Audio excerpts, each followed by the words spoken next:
साथियों नमस्कार। जैसा कि हम सभी जानते हैं, हमारे प्रधानमंत्री नरेंद्र मोदी थोथी घोषणाओं के लिए काफ़ी बदनाम हैं। वे कुछ ठोस ज़मीनी काम करने के बजाय सिर्फ घोषणाएं करके खूब प्रचार और वाहवाही लूटने के लिए जाने जाते हैं। उनका प्रचार तंत्र काफ़ी मजबूत है, इसलिए उनकी बोगस घोषणाओं और झूठों को लगातार बेहतर काम के रूप में प्रचारित किया जाता है। चारों तरफ से मोदी की बातों को बेहतर बताया जाता है तो अधिकतर सामान्य लोग उन्हें सही मान लेते हैं। असल में लोगों के पास जानने, समझने और सोचने का समय नहीं है, या उनकी रुचि नहीं है हकीकत जानने में। लेकिन सरकार क्या कह रही है और वास्तव में क्या हो रहा है, इस पर नज़र रखने वाले जानते हैं कि मोदी ने अपने अब तक के प्रधानमंत्रित्व काल में जनता को उल्लू ही बनाया है और देश की हालत लगातार खराब की है। ये सब आप लोग देख पा रहे होंगे। अगर नहीं देख रहे हैं तो आपको जो है देश की, समाज की दशा दिशा को देखना चाहिए। अब उन्होंने एक और घोषणा कर तारीखें बटोरने का प्रयास किया है, लेकिन अधिकांश लोग अब उन पर भरोसा नहीं कर रहे हैं, उनका मजाक उड़ा रहे हैं। घोषणाएं ऐसी जो आज के समय में बिल्कुल बेमतलब और बेकार हैं, इसलिए मोदी का खूब मजाक उड़ रहा है। प्रधानमंत्री पद की गरिमा को धूल धूसरित करने में मोदी कोई कसर नहीं छोड़ रहे हैं और लोगों से अपेक्षा कर रहे हैं कि उन्हें सम्मान दिया जाए। भाई साहब, सम्मान और अपमान व्यक्ति के काम और व्यवहार से मिलता है। अच्छे काम किए होते तो जनता खुशहाल होती और देश तरक्की कर रहा होता। देश भारत की हालत पाकिस्तान और बांग्लादेश जैसे छोटे देशों से भी ज़्यादा खराब है।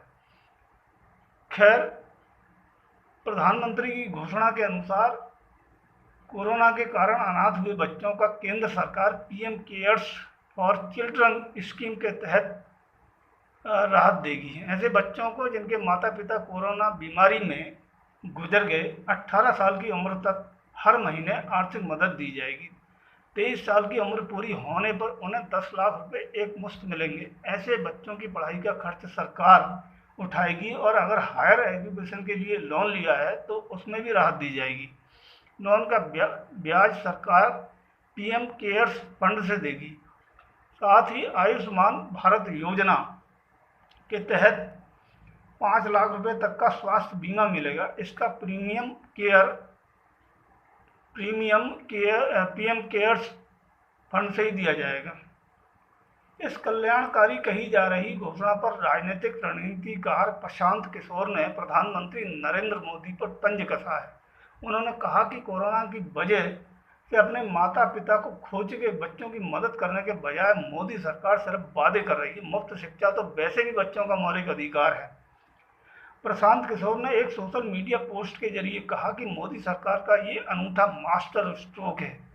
इस बार कोरोना से अनाथ हुए बच्चों के लिए सहानुभूति और देखभाल का अलग ही तरीका अपनाया गया। ये बहुत ही खराब व्यवहार है।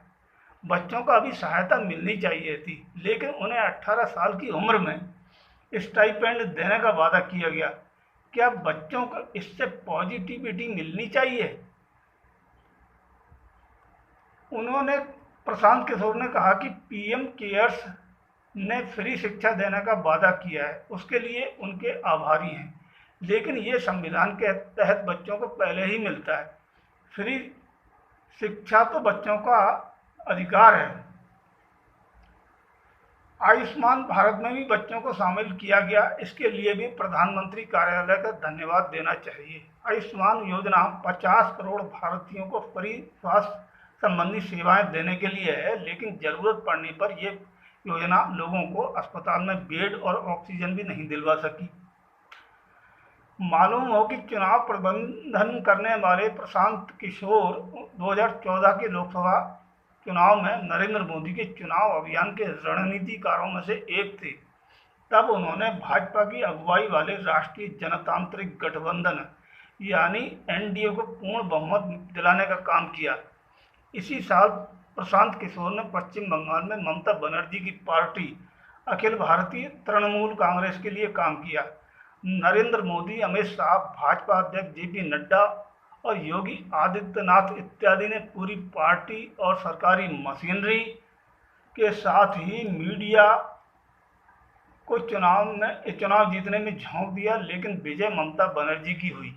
जिस समय पश्चिम बंगाल चुनाव चल रहे थे तब कोरोना अपने चरम की ओर बढ़ रहा था।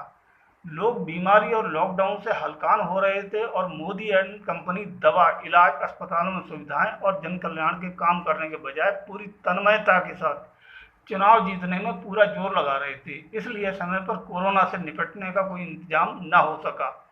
लाखों लोग भयंकर पीड़ा, आर्थिक बर्बादी और अकाल मौत के शिकार हो गए और हजारों बच्चे अनाथ हो गए। नरेंद्र मोदी और उनकी सरकार को मैं ये शुरू से देख रहा हूँ, 2014 से देख रहा हूँ कि इनको जनता की बिल्कुल भी परवाह नहीं है। इनको सिर्फ अपने शौक पूरे करने हैं और उसके लिए ये जनता को लगातार कष्टों में डालते रहे हैं। आने वाले वीडियो में हम नरेंद्र मोदी ने के कामकाज और इससे भारत की जनता जो तबाह हो रही है उस पर जो है बात करेंगे। अभी बस इतना ही। आपको ये जानकारी कैसी लगी और हम आने वाले वीडियो में और क्या क्या चीज़ें आपके हिसाब से लेके आएँ वो हमें कमेंट बॉक्स में लिख करके ज़रूर बताइए। और हमारे इस चैनल को कृपया लाइक कीजिए, शेयर कीजिए और सब्सक्राइब करके सहयोग दीजिए। हम आपके बहुत बहुत आभारी होंगे। धन्यवाद। नमस्कार।